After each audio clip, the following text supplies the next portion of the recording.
¿Existe la filosofía latinoamericana? Un pensamiento periférico es un pensamiento situado. Europa se arroja sobre América Latina la herencia de los pueblos originarios, los proyectos de nación, el porqué de este pensamiento, el rechazo al colonialismo, la unión latinoamericana, la lucha de clases en Argentina, países subalternos, marginados, que no han participado de la centralidad de la historia. América Latina, filosofía y colonialismo.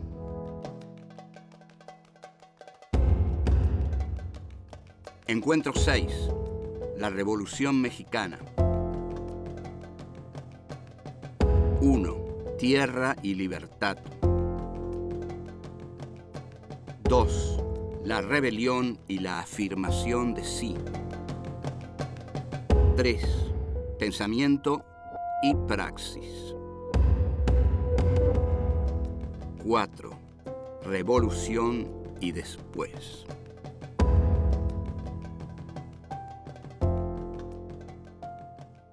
Este es el encuentro número 6 de Filosofía aquí y ahora. Es el ciclo número 4 de Filosofía aquí y ahora, y este ciclo número 4 está dedicado a América Latina, filosofía y colonialismo. Hoy nos vamos a ocupar de un hecho muy complejo, muy sobredeterminado, muy difícil, con muchos personajes, con muchos muertos, con muchos tiros, con muchos cañonazos, etcétera, etcétera. La Revolución Mexicana. ¿Qué es una revolución? Porque si vamos a hablar de la Revolución Mexicana, tenemos que aclarar qué es una revolución. Una revolución, ante todo, no es una reforma. ¿Cuál es la diferencia entre reforma y revolución? ¿Qué es un reformista?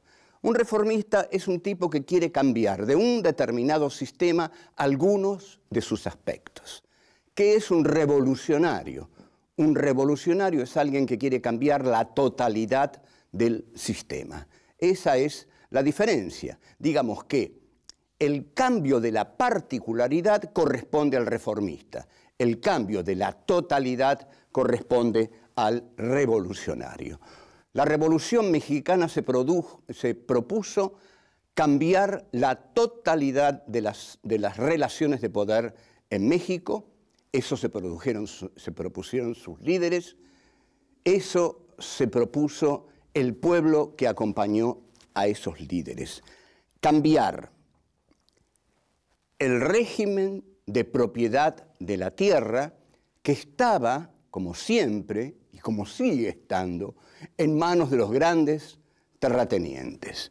La Revolución Mexicana, entonces, tiene la característica especialísima y en algunos casos emocionante de ser una revolución indígena y campesina.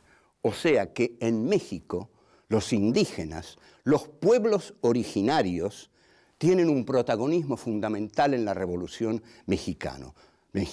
Estos indígenas, estos restos de los pueblos originarios que habían sobrevivido a la masacre impiadosa de la colonización española, tenían presencia en México.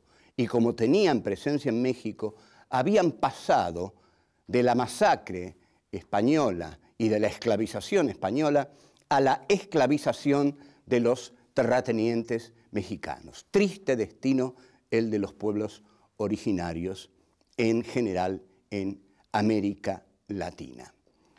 México, al hacer su revolución, se aleja de Estados Unidos. Estados Unidos se sorprende. ¿Qué pasa en México? ¿Qué pasa en México? Los mexicanos están haciendo una revolución, dice. Bueno, por supuesto, se están alejando de nosotros. ¿Qué quiere decir que están haciendo una revolución? Quiere decir que se están afirmando a sí mismos. Quiere decir que están diciendo, nosotros queremos ser lo que somos. Nosotros queremos ser independientes, autónomos, queremos ser propietarios de nuestras tierras, queremos ser mexicanos y queremos que México sea una república libre que no tenga dueños de ningún tipo, ni internos ni externos. La Revolución Mexicana empieza en 1910, 100 años después del comienzo de las revoluciones latinoamericanas. El proyecto inicial de la Revolución Mexicana es derrocar a un viejo tirano llamado Porfirio Díaz, hombre terrible, que llevaba 34 años gobernando en México, y a su régimen se le decía el porfiriato. La consigna del porfiriato era la de paz y progreso. Es una consigna para los poderosos, porque en realidad, ¿qué se le puede asegurar a los poderosos más que la paz y el progreso? ¿Por qué? ¿Qué necesita el capital? Paz. ¿Qué dice el capital que trae cuando invierte en los países en que invierte? Progreso. Entonces, ¿qué le necesita garantizar un país a los inversores extranjeros? Paz y progreso. Muy bien. Por el otro lado están los sometidos. Están los pueblos originarios y están los campesinos mexicanos. ¿Qué van a pedir ellos? Piden tierra y libertad. Tierra y libertad. Esta es la consigna de los indios y de los campesinos. Queremos la tierra porque la tierra es nuestra, no es de los terratenientes. Los terratenientes se apropiaron de la tierra. La tierra es la tierra de los pueblos originarios y debe pertenecer a los campesinos porque ellos son los que la trabajan, los que sufren con ella. En consecuencia, lo que pedimos es tierra y libertad, porque la posesión de la tierra va a ser la expresión de nuestra libertad. Eso dicen los indios y los campesinos.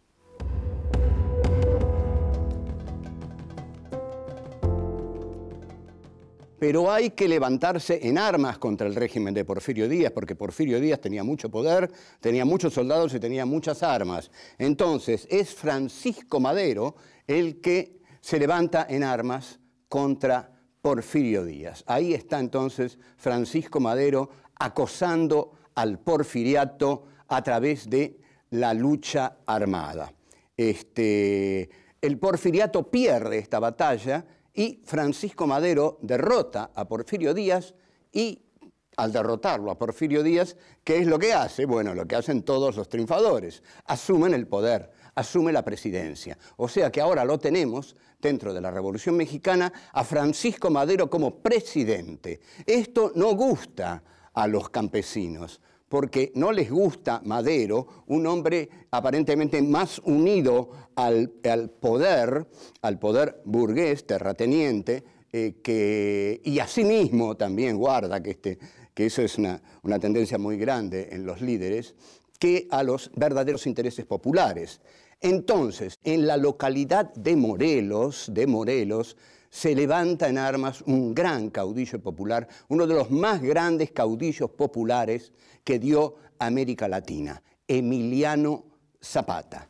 Zapata se levanta contra Francisco Madero y a Zapata lo siguen los campesinos. Pero hay inmediatamente una contrarrevolución inmediatamente armada por el poder para sofocar este peligrosísimo levantamiento popular de Zapata. La contrarrevolución la encabeza un tipo muy sanguinario que se llama Victorino Huerta. Esta es toda la complejidad de la Revolución Mexicana, porque además todos son bravísimos. Huerta da un golpe contra Madero y se adueña del poder, y ahí podríamos decir que empieza la Revolución Mexicana, que va a tener dos líderes fundamentales. El que hemos nombrado, Emiliano Zapata, y el otro, el mítico líder de la Revolución Mexicana, Pancho Villa. Tanto Pancho Villa como Emiliano Zapata son los dos grandes caudillos de la Revolución Mexicana. Entonces, aparece también junto a Huerta Carranza, que es otro personaje que está con él tan brutal, tan sanguinario y tan contrarrevolucionario como Huerta. Entonces, Zapata y Pancho Villa llaman a la lucha contra Huerta y Carranza. Y ahí sí, acá sí, estamos en plena revolución. Volvamos a preguntarnos entonces, ¿qué actitud humana implica una revolución campesina e indígena? ¿Qué es una revolución? Una revolución es una falta de respeto al poder. Una revolución es, por parte de los sometidos, la aparición de una conciencia crítica que le permite a los sometidos decirle no a aquellos que los someten. La libertad del hombre consiste en este no. Cuando el hombre está sometido, encadenado, sometido a ser casi una cosa, toma una conciencia crítica de su situación y dice no. No, señores, esto es injusto. No, señores, yo no acepto esto. No, señores, yo me levanto contra este orden. No, señores, yo hago una revolución. Bien, hay otras interpretaciones de esto muy modernas que parten de Nietzsche, como por ejemplo las que están en Gilles Deleuze. Si ustedes leen a Gilles Deleuze, si tienen ganas de leer a Gilles Deleuze, por ejemplo, 1000 mesetas, que es un libro, digamos, recomendable, Esquizofrenia y capitalismo, etcétera, etcétera. Deleuze parte de Nietzsche y niega la negación porque dice, hay que partir del sí, hay que partir de la afirmación de sí mismo. Ante todo, el que va a negar tiene que afirmarse a sí mismo.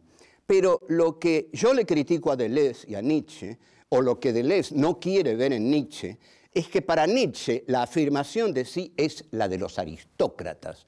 ¿Quiénes son los que parten de la afirmación de sí? Los aristócratas son los que nunca dudan de sí mismos. Nietzsche decía que los aristócratas griegos decían nosotros los veraces. ¿Por qué decían nosotros los veraces? Porque decían lo que nosotros decimos es la verdad. En consecuencia, partían del sí, de la afirmación de sí mismos. Lo que no entiende el señor Gilles Deleuze, aunque sea francés y aunque se haya leído reverencialmente en la Argentina, es que el no y el sí se dan juntos. Cuando yo le digo no al opresor, estoy diciendo sí a mi libertad. Y si esto no se entiende, señores, a rajar de la filosofía, porque este doble movimiento es fundamental para entender el pensamiento filosófico. El pensamiento filosófico se caracteriza por entender lo complejo, y lo complejo es que un sometido, cuando le dice no al opresor, se está diciendo sí a sí mismo, se está descubriendo a sí mismo, se está asumiendo a sí mismo. ¿Por qué? Porque le dice no a la opresión, le dice sí a su propia libertad.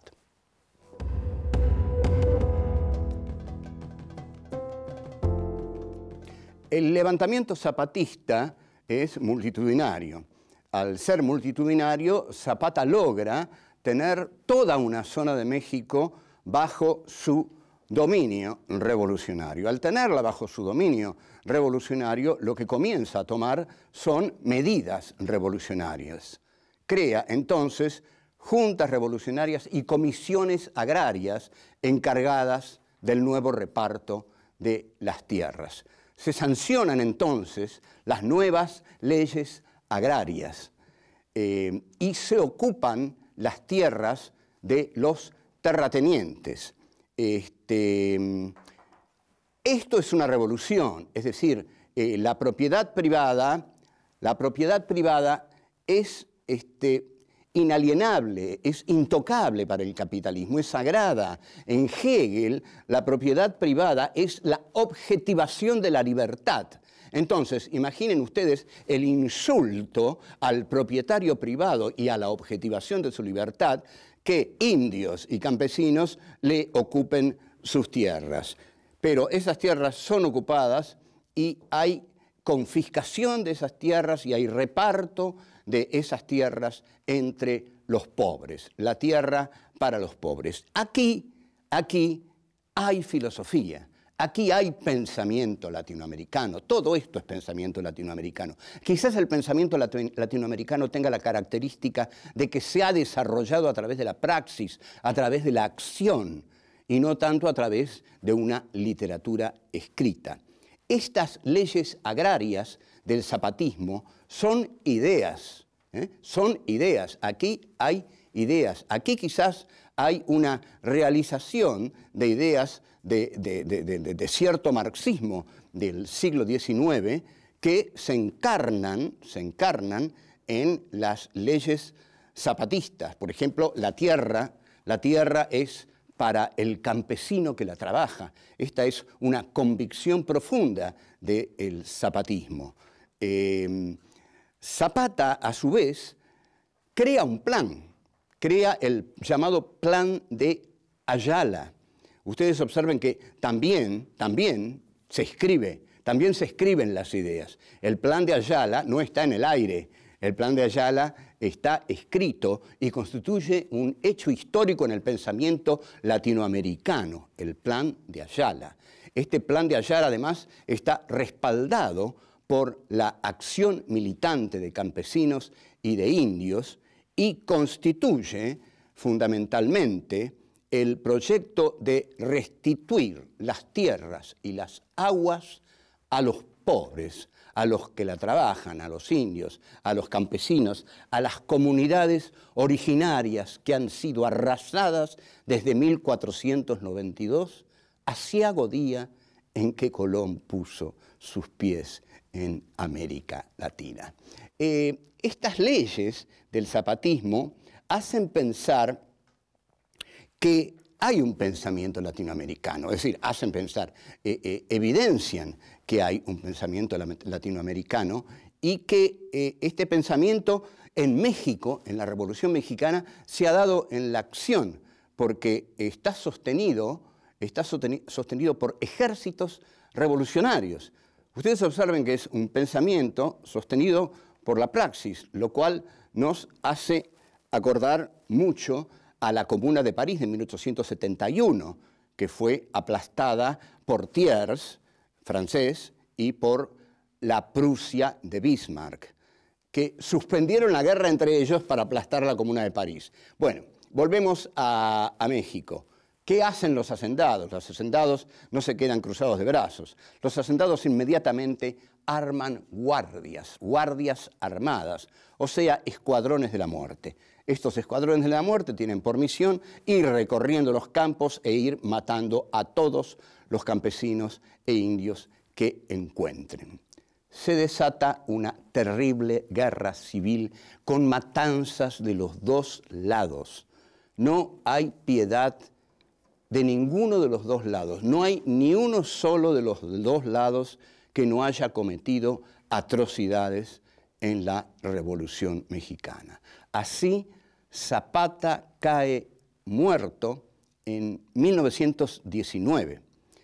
O sea, se quedan sin su líder en 1919 con todo esto, con todo lo que implica. Quedarse sin un líder como Zapata es para las masas como quedarse a la deriva.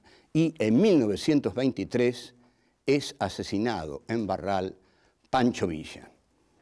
Y estas dos muertes, la de Pancho Villa y la de Zapata, expresan, por supuesto, la declinación del ímpetu revolucionario de los mexicanos.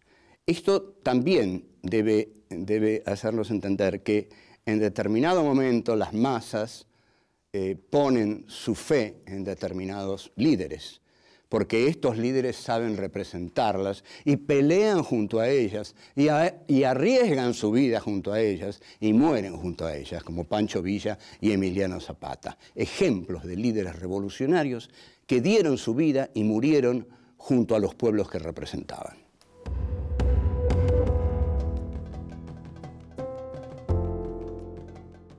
Hay un lema que dicen todos los mexicanos y lo dicen con mucho dolor. ¡Ay, pobre México! Tan lejos de Dios y tan cerquita de los Estados Unidos. Por supuesto, en todo este alboroto, los Estados Unidos tomaron intervención y amenazaron justamente con intervenir en la Revolución Mexicana, por supuesto, a favor de los poseedores, de los terratenientes. Lo que preocupaba realmente a Estados Unidos es que México, con esta revolución, consolidaba su identidad nacional. Y un país que consolida su identidad nacional ya no es tan fácil de colonizar, sino todo lo contrario. Una sólida identidad nacional justamente desarrolla el orgullo nacional y desarrolla la posibilidad de rechazar el avasallamiento de un país extranjero colonizador. O sea que la Revolución Mexicana marca la identidad de este país casi para siempre, porque también muestra que hay un pueblo que no le teme a la muerte, que los pueblos originarios, que los campesinos salieron a pelear, salieron a dar la vida por la tierra, por la libertad, respaldando a sus caudillos, que los caudillos salieron al frente de las masas, arriesgando sus vidas y finalmente las perdieron luchando, y eso son ideas, como dijimos, ¿no? Como el plan de Ayala del zapatismo. Son ideas que se dieron en América Latina, encarnadas en caudillos populares como Villa y Zapata. Todo esto tuvo una gran influencia, como no podía ser de otro modo, en el arte y la literatura mexicanos. Especialmente hay un corrido, están los corridos de las Adelitas, que las Adelitas unen el amor y el militarismo. ¿Qué eran las Adelitas? Las Adelitas eran las soldaderas, eran las chicas que acompañaban a los soldados y les hacían la vida más alegre mientras la guerra era cada vez más triste. Yo voy a recordar aquí, para los que no lo recuerden, y la mayoría no lo recordarán, pero fue una marca de época, las versiones del cantante norteamericano Nat King Cole sobre la canción Adelita. La canción Adelita dice, si Adelita se fuera con otro. Nat King Cole decía, si Adelita se fuera con otro. La canción seguía, la seguiría por tierra y por mar. Nat King Cole decía, la seguiría por tierra y por mar. La canción decía, si por tierra, si por mar en un buque de guerra. Nat King Cole decía, si por mar en un buque de guerra. Y la canción decía, si por tierra en un tren militar. Bueno, ya no voy más ahí. Si por tierra en un tren militar. Y si acaso muriera en la guerra y mi cuerpo en la tierra va a quedar, Adelita, por Dios te lo ruego, que por mí no vayas a llorar. Esto mató. Fue un éxito impresionante en los años 50, porque Nat King Cole lo cantaba con mucha gracia y cantaba la canción de Adelita, realmente. Entre tanto, Mariano Azuela, uno de los escritores más talentosos de ese momento, escribe una novela fundamental que se llama Los de Abajo.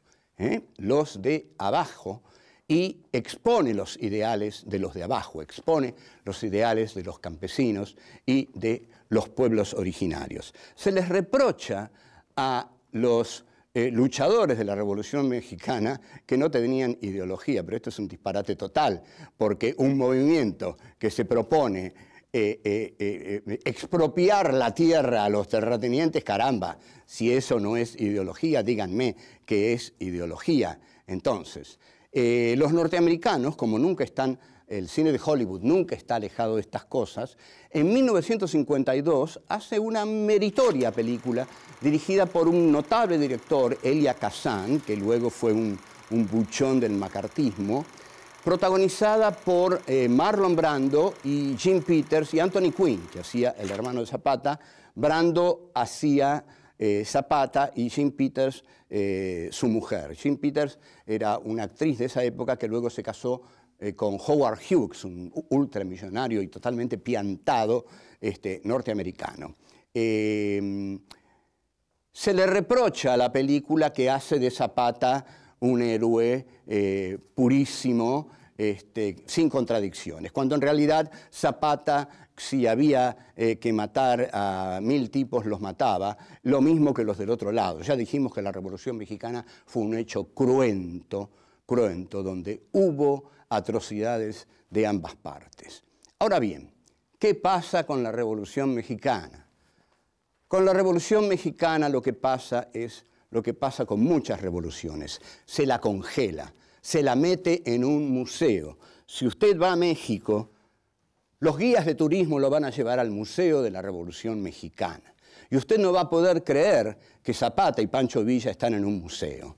Raimundo Gleiser, un director argentino desaparecido por la dictadura desaparecedora, hizo una película que se llamaba México, la Revolución Congelada. Y efectivamente es la revolución congelada, la revolución vital, llena de vida, llena de ideas, llena de estruendo, que hoy reposa mansamente en un museo mientras México se entrega a la desgracia de la droga, la criminalidad y la fiesta de los narcotraficantes.